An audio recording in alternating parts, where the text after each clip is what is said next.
Although a ceasefire is now in place in eastern Ukraine, Moscow accuses the United States of fueling the nearly 5-month-long conflict. CCTV's Tom Barton has more from Moscow.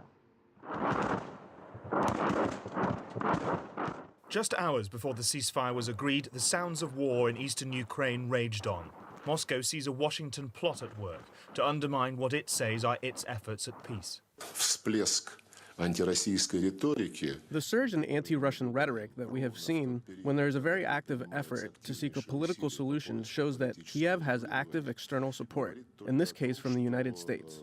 Ukrainian President Petro Poroshenko and his Russian counterpart Vladimir Putin had both spoken of their hopes for an end to the fighting.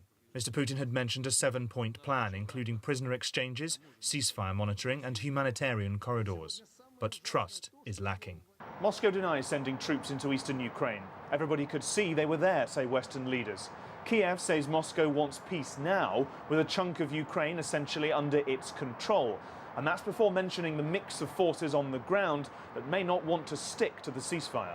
In what's been seen as the worst Russia-West confrontation since the Cold War, there are preparations for a wider military build-up.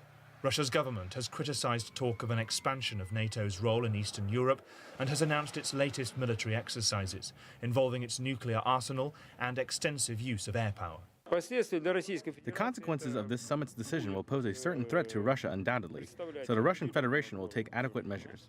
Senior Russian Army General Yuri Yakubov says it is necessary to set out the conditions in which Russia could launch a preemptive nuclear strike on NATO. Tom Barton, CCTV, Moscow.